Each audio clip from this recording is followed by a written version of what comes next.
So, I've been chilling, and recently I've had the displeasure of coming across mukbangs. A while back, I found the YouTube channel Nikocado Avocado, and I have a lot of grievances with mukbangs, and I'd like to list them. The first, of course, is that it glorifies binge eating.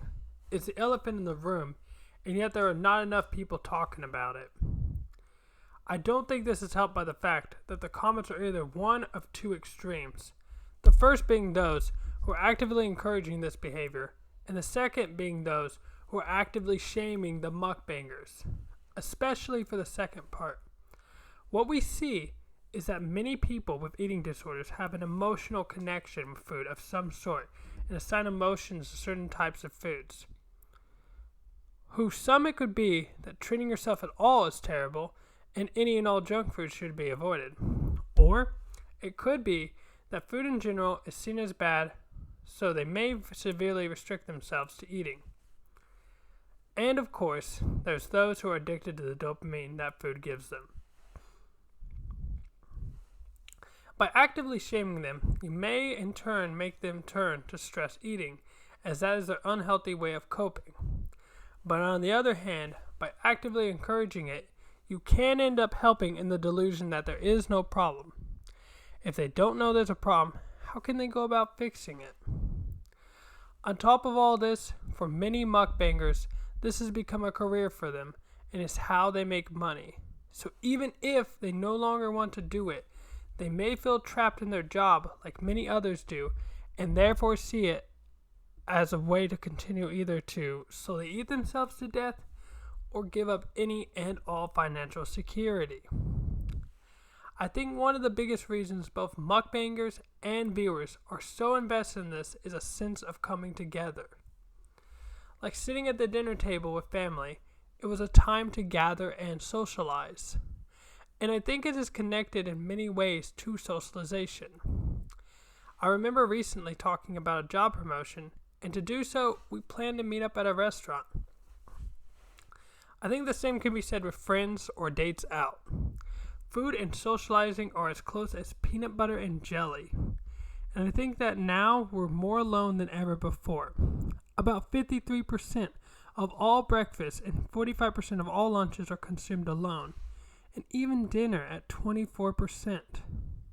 So to not feel alone, mukbangers turn to their audience and hit the record button.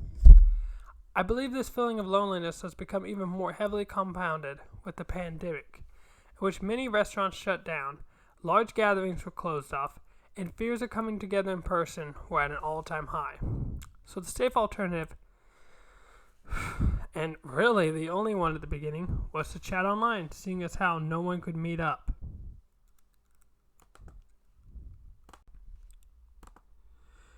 And even if they could, for many, the risk of COVID was just not worth it, man. Even worse, these types of videos are super easy to churn out. You can just blast out multiple 10-minute plus videos a day, which the YouTube algorithm loves. So it's just another reward for bad behavior. I'm in no way diagnosing anyone here, and I'm not an expert. Please seek a therapist who specializes in these disorders. But I'd love to offer some advice from someone who has been recovering from an eating disorder and what the literature says. The first thing is to not skip meals when you're hungry. Often what happens is people think that by skipping meals, they'll cut calories. But what happens is then they overeat. Not only this, but the thought of food becomes constant and overwhelming during the many hours of waiting up to the next meal, making it hard to be productive and get things done in a meaningful way. Instead of giving your full attention to other things, it's torn between the food and the task at hand. It's equally important to know your triggers. If you go to the barbershop every day, you'll eventually get a haircut, as they say. If you're finding you're extra tempted on your way to work, driving by a candy shop, take a detour. Speaking of work, we're constantly busy and on the move. Many Americans will eat at least one meal a day of fast food. This can be because we only have a 30-minute break, and as such, our reasoning isn't at its best. A Snicker says, "You're not you when you're hungry." Instead, try meal prepping ahead of time so you're not as easily tempted at grabbing fast food when you're hungry. If you truly don't like cooking, stick to simple meals so you're not overwhelmed by a 60-minute cooking process. For me, it's 99% fat-free turkey burgers with just the right seasonings. It's also important to consider your perspective on foods. Instead of thinking cheap, convenient, and fast of a McDonald's burger, think unhealthy, processed, probably left out all day. But we shouldn't just use negative reinforcement or scare tactics. On their own, these are inconsistent at best, and even if they work short term, they can be hard to maintain consistently long term, which would help explain why so many diets fail and people often go back to smoking, for example. Excuse me. When we think of it as giving something up, it can often feel like a loss, and as humans, we hate dealing with loss. We often try to hold on to things that are no longer worth the effort. It also assigns a negative implication to letting go of smoking or the food. It makes us think of the positive feelings we get from them, the happiness, the dopamine, the habit. So instead, we should look into something even better. Especially for those who are morbidly obese, it's important to ask them what are some things they'd love to do that they currently cannot, and help them establish a baseline goal. And take it in small steps and break it down so it doesn't feel so much like a chore, and it doesn't feel like they're doing so much all at once. This is a marathon after all, not a sprint. I always like to ask people, what is the absolute minimum we can start with that is bearable to you? Get them to dip their toes in the water. And lay out all the positives. They already know the negatives. They've been hammered in their head a million different times, a million different ways, by family, friends, doctors, you name it. Here's a good one. For example, here at 10 pounds, once you've lost 10 pounds, you'll feel less bloated. Here at 30 pounds, you'll gain more mobility. At 100, you'll be able to go out and enjoy more social activity with friends, and so on and so forth. Excuse me. Even if it's something as simple as attracting more people to date, it's still a goal that will help positively motivate them. For many, food is filling a hole they have in them, so we need to replace the food with something greater, something better, something more sustainable. We can't do this by radical diets, as these are so far removed from regular eating and regular life that they're hard to maintain. And even more so, they just end up replacing one eating disorder with another. The obsession with food never went away, it just took new form. People can often feel like it's hopeless, but it is important to remind them that the person they were yesterday does not have to be the person they are today or even tomorrow. Every day is an opportunity to learn and grow, no matter the pace. Equally important is social circles and friends. If we can't do it for ourselves, then maybe we can do it for the people who love us the most.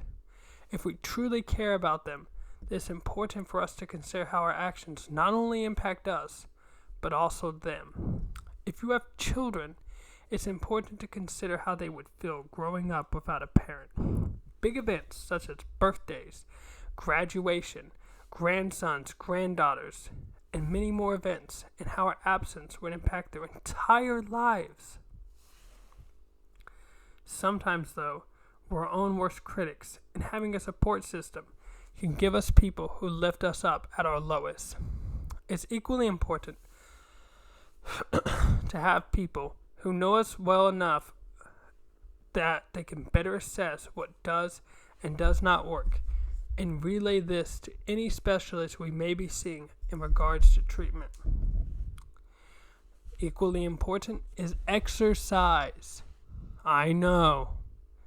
But many studies have shown the physical benefits. We all know this. But there's also remarkable benefits for psychological well-being. It's been shown to be just as good, if not better, than antidepressants in some research. On top of this, it helps build better coping mechanisms. Exercising helps us with better responsibility. By making us stick to the schedule of working out at the same time every day, we may carry this habit into other things we've been needing to do as well. It's also a good way at getting used to doing uncomfortable things both physically and mentally, as exercise is both a stressor in those two aspects, and as such helps us build tolerance to difficult tasks and even grow to like them. As Mike Tyson says, do what the things you hate like you love them. I think it's important to keep in mind that the things we do aren't always going to be the same level of difficulty as they were on day one. We're going to progress and get better at the task. Setbacks can and will happen, and it's important to be ready to deal with these. It's great that we spend all this time on how we're going to steer the course, but what happens about when we swerve and go off the road? An important mindset to have is a growth mindset. You either win or you learn. Use your setbacks as a way to grow and do better next time. It's not the end. But the best way to stop this, in my opinion, is to find inspiration and wisdom in those who have been there. Look at other weight loss stories. Get to know them and ask, hey, what did you do to succeed? If they can do it, then so can you. And now, I do want to add that I think the worst part about all this is that just as good people can have a positive impact on you and your choices, so can bad people. This can be seen in the healthy at all sizes group, in which many members shame and ridicule others for losing weight, like they did with Adele. Saying such ridiculous things as she was fat phobic, when it was never about that. It's about basic health, that the more you weigh, the more strain you place on your body. I've seen a lot of old people, and I've seen a lot of fat people, but I don't see many fat old people. They've gone so far as to kick out members who are embracing medical science.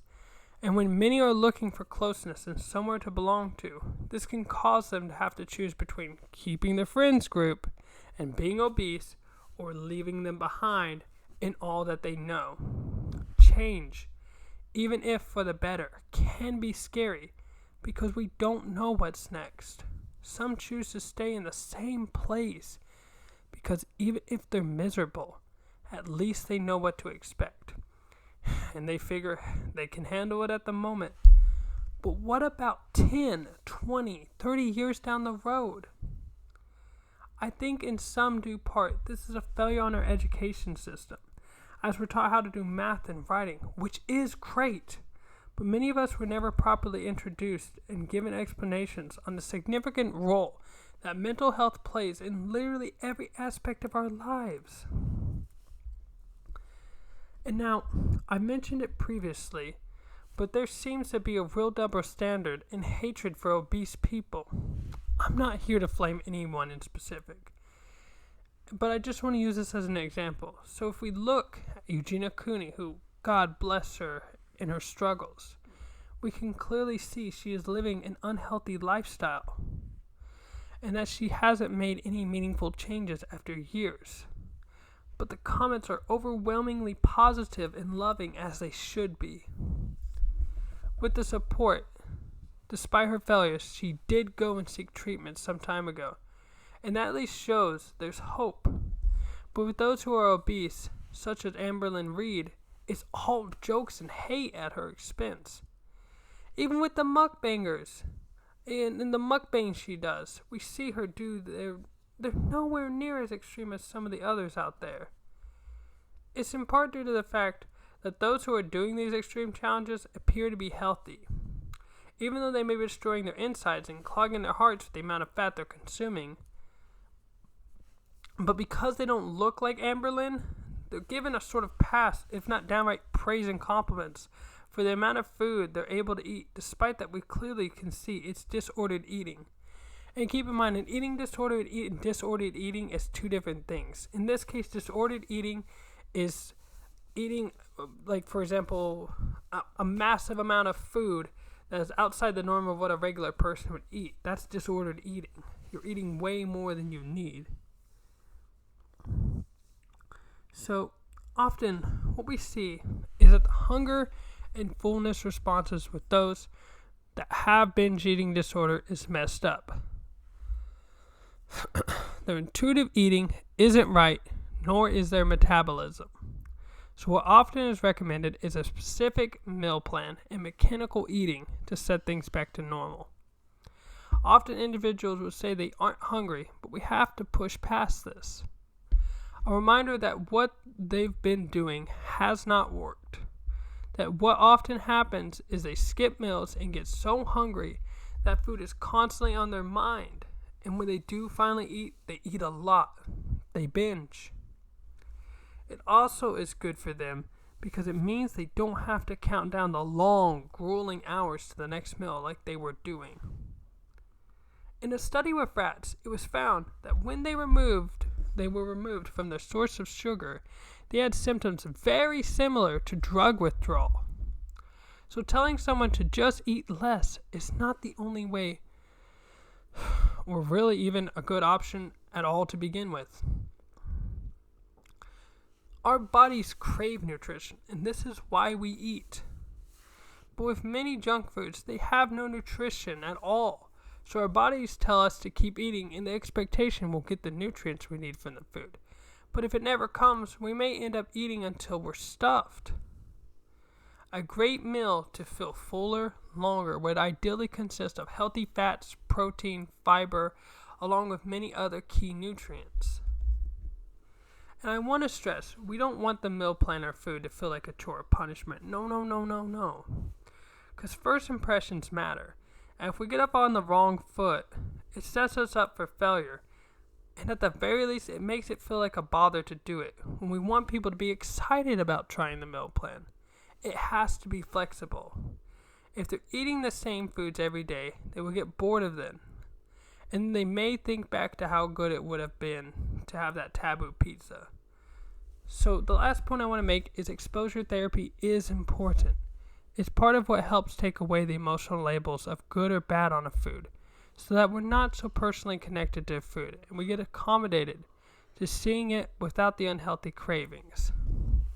When emotions are involved in our thinking, we often see logic stand up and walk out the door. Additionally, by taking away the emotional labels of good or bad foods, we can focus more on how a food serves our body more soundly, and we do treat ourselves, not go overboard or drown in guilt and despair, which in turn, if our coping is eating, can turn us ironically back to eating more junk food to feel better in the moment. Thank you all for watching. Honestly, I started getting really bad anxiety talking about this, but it's healthy to talk about. I hope you all doing well, and please let me know. I did a lot of research and a lot of personal digging and self-exploration, writing this and formatting it, and let me know what you want to see next. This is Cow Kings signing off. See you guys.